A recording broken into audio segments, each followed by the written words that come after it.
जहां देखो made in China, made in China. मैं चाहता हूं कि वहां पे बीजिंग में एक चाइना का युवा फोन देखे, उसमें लिखा हो मेड इन कुरुक्षेत्र। ले, जिसने अंबाला में माइक्रोस्कोप बनाया, उसके जेब में चाइना के युवा के पैसे आए।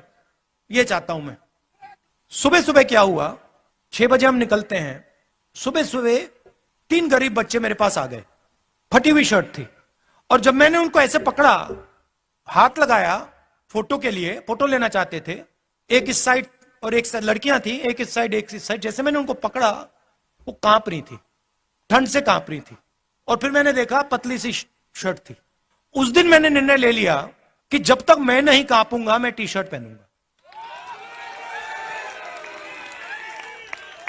जब कांपना शुरू हो जाएगा, जब मुझे अच्छी मतलब ठंड लगने लगेगी, जब जबरदस्त कठिनाई होगी, तो फिर मैं स्वेटर पहनने का सोचूंगा, मगर उससे पहले नहीं करूंगा। मैं उनको मैसेज देना चाहता हूं, उन 3 लड़कियों को देना चाहता हूं कि अगर आपको ठंड लग रही है तो फिर राहुल गांधी को भी ठंड लगेगी। जिस दिन आपने स्वेटर पहन लिया, उस दिन राहुल गांधी स्वेटर पहन लेगा। नहीं नहीं नहीं, ये बात मत बोलो, ये फिर से आप गलत बात बोलना शुरू कर दो। महात्मा गांधी नहीं हूं मैं। आप नहीं, सुनो, ये मेरे जैसे इस देश में करोड़ों लोग हैं, ठीक है, करोड़ों लोग हैं। यहां पे क्या हो रहा है, यहां पे काम कोई कर रहा है, तपस्या कोई कर रहा है। जैसे मैंने पांडवों की बात की, यहां पे युद्ध हुआ था, हजारों लोग मरे थे। वो क्यों हुआ था? क्योंकि उस समय हिंदुस्तान में जो काम कर रहा था, जो तपस्या कर रहा था, उस समय किसान थे, मजदूर थे। आज किसान हैं, मजदूर हैं, छोटे व्यापारी हैं, स्मॉल और मीडियम बिजनेस चलाते हैं। आज हमारे पास माइक्रोस्कोप बनाने वाले लोग आए, आप बनाते हैं, मैन्युफैक्चरिंग है, देखो इनकी 100-200 लोगों को ये रोजगार देते हैं। ये तपस्या करते हैं 24 घंटा। कोई माइक्रोस्कोप बनाता है, कोई यहां पे पोल्ट्री फार्म चलाता है, कोई खेती करता है, गन्ना उगाता है। ये तपस्वी है देश के, और खाता कोई और है, और खाता कोई और है। और जो खाता है भैया, वो तो दिखते भी नहीं है। उदाहरण देता हूं, प्रधानमंत्री बीमा योजना, आपके जेब में से पैसा निकलता है, आप देते हो, और हिंदुस्तान की सरकार आपका पैसा उसमें जोड़ती है। आप सुबह 4 बजे उठते हो, हम 6 बजे उठते हैं, आप 4 बजे उठते हो। 4 बजे उठने के बाद आप काम शुरू करते हो। आपके साथ खेत में आपके इतने छोटे छोटे बच्चे होते हैं, पूरा परिवार काम करता है। फिर तूफान आता है, आंधी आती है, बारिश होती है, ओले गिरते हैं, और फिर आप जाते हो बीमा लेने। कहते हो भैया चलो नुकसान हो गया, बीमा का पैसा तो भरा था। पता लगता है इंटरनेट पे आपको कंपनी नहीं मिलेगी, नाम नहीं मिलेगा, फोन करो कोई जवाब नहीं देगा। आपकी तपस्या कोई और खा गया। जीएसटी के बारे में बताता हूं, मजेदार बात मैंने सुनी। अगर आप, चाहे वो मैदा हो, गुड़ हो, अगर आप 25 किलो से कम मैदा गुड़ अपनी दुकान में बेचते हो, छोटे व्यापारी की बात कर रहा हूं, अगर 25 किलो से कम बेचते हो तो आप पर जीएसटी लग जाती है। और अगर आप 25 किलो से ज्यादा बेचते हो, आप पे जीएसटी नहीं। मतलब छोटे व्यापारी पे जीएसटी, अदानी पे जीएसटी नहीं। क्यों? आपने क्या गलती की? अगर आप पे लग रही है तो उन पे लगनी चाहिए, अगर उन पे ना लगे तो आप पे ना लगे। किसान आए हमारे पास, एमएसपी की बात की। हिमाचल प्रदेश में मैंने आज अखबार में पढ़ा, सेब का पूरा व्यापार एक उद्योगपति के हाथ में। जम्मू कश्मीर जाएंगे, पूरा का पूरा सेब का व्यवहार उसी उद्योगपति के हाथ में।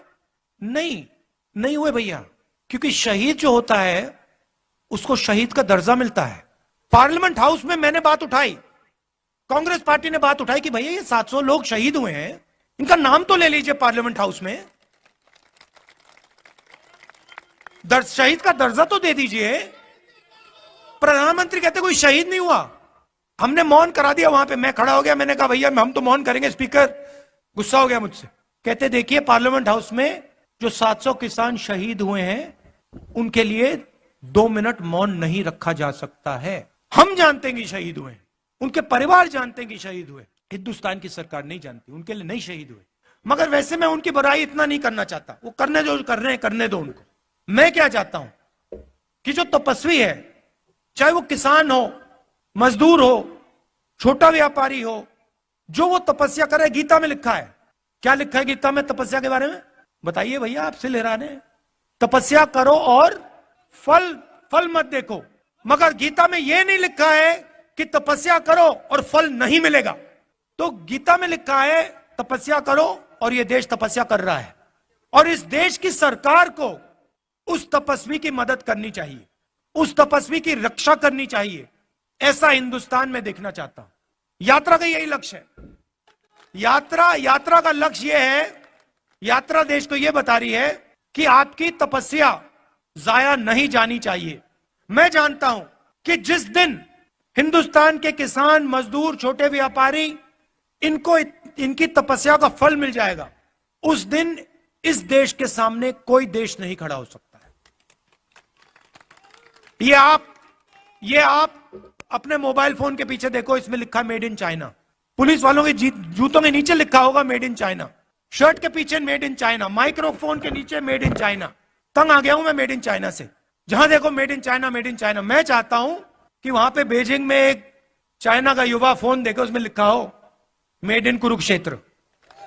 ले, ऐसा हिंदुस्तान चाहता हूं। और जो कुरुक्षेत्र में जिसने माइक्रोस्कोप बनाया, सॉरी अंबाला, जिसने अंबाला में माइक्रोस्कोप बनाया, उसके जेब में चाइना के युवा के पैसे आए, ये चाहता हूं मैं।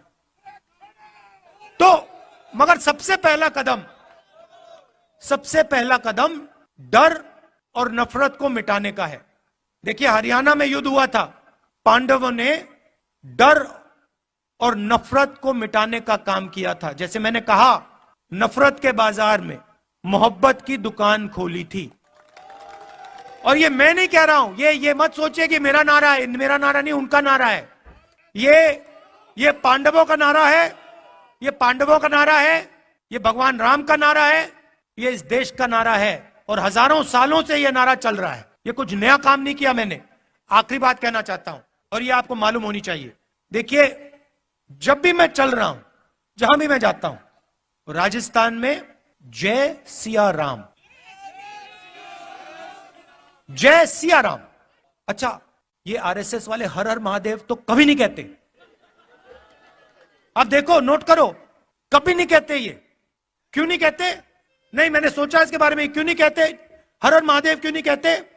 नहीं, क्योंकि शिव जी तपस्वी थे और ये हिंदुस्तान की तपस्या पे आक्रमण कर रहे हैं, इसलिए हर हर महादेव नहीं कह सकते। मगर बात मैं जय सिया राम की कर रहा हूं। यहां पे राम राम, राम राम सुना मैंने, राम राम, जय सिया राम। अब जय सिया राम ये कभी नहीं कहते। इन्होंने सीता जी को नारे से निकाल दिया, उठा के बाहर फेंक दिया, कहा हम नहीं कहेंगे। ये हमारी हिस्ट्री, हमारे संस्कार, हमारे इतिहास के खिलाफ काम किया इन्होंने। और जब भी कांग्रेस पार्टी का कोई भी कार्यकर्ता आरएसएस के कार्यकर्ता के सामने आए, उससे कहो तुम जय सिया राम कहोगे, और उससे जय सिया राम कहलवाओ। तंग आ गया हूं मैं मेड इन चाइना।